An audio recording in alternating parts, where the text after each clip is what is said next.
La tradition de l'art de la plume, c'est quelque chose qui existait dans nos sociétés ici en Europe, mais aussi bien dans le monde entier. Donc je me suis intéressée à l'art de la plume dans son ensemble, aussi bien pour le monde du spectacle, le monde de la danse, que pour les cérémonies religieuses ou les cérémonies chamaniques dans différents pays et sur différents supports. En fait. Voilà, c'est un univers extraordinaire qui mêle l'oiseau à la nature.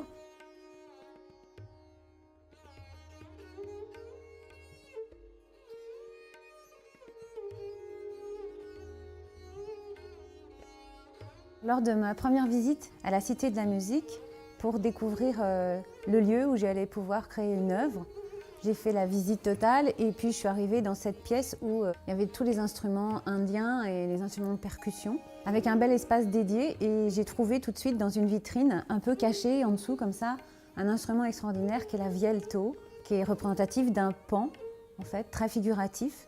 Ça m'a tout de suite inspirée, et en créant le lien avec mon histoire de nature transformée, j'ai eu l'idée de créer un arbre pan, le végétal pan qui est l'arbre du voyageur.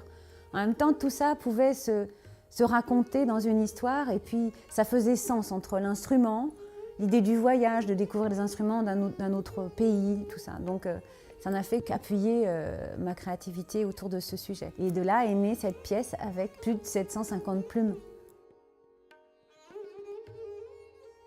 Les plumes viennent d'un élevage dans la région parisienne. C'est Monsieur Hugues qui possède une quantité incroyable d'animaux. C'est un éleveur. Il a des pans bleus, des oiseaux exceptionnels, très beaux. Et donc c'est les mues, c'est les plumes tombées des mues des oiseaux qui ont été collectées comme ça. Ça tombe d'un seul coup, toute une semaine, toutes les plumes tombent. Et donc j'ai pu récupérer ces plumes pour créer cette pièce. Les étapes pour cette pièce, ça a été de beaucoup dessiner, de chercher la structure, de chercher cet arbre au départ, puisque moi je pars de la nature. Normalement, je prends un arbre mort que je réhabille, mais trouver le mât d'un arbre du voyageur dans nos contrées, c'est pas du tout possible. Donc je me suis rabattue sur le bambou, qui est une des tiges qui peut monter assez haut en fait, puisqu'elle monte jusqu'à 3,80 m de hauteur. J'ai travaillé autour de cet axe du bambou que j'ai revisité, façonné, etc., repeint. Mais les étapes ont été d'abord des recherches en maquette pour voir comment j'allais agencer l'élément plume.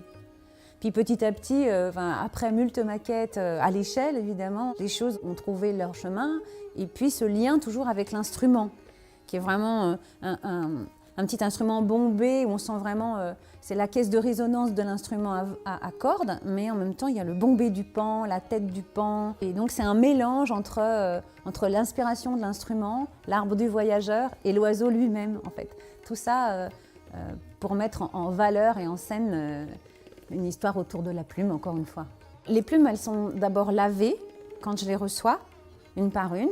Lavées, séchées, déployées, c'est-à-dire on redonne la beauté naturelle de la plume par un jet de vapeur, donc à la main, une par une. Et puis ensuite, elles sont sélectionnées, choisies par taille, entre les plus grandes qui vont déborder, qui sont celles qui traînent souvent au sol, et puis jusqu'aux toutes petites qui sont les plumes dites de couverture, qui viennent couvrir le poitrail de l'oiseau. Donc tout ça est sélectionné, lavé, extrêmement chouchouté, et puis mis en scène après avec ce savoir-faire particulier qui est là pour le coup du collage, mais un collage avec l'air qui joue au travers et qui donne du relief à l'ensemble.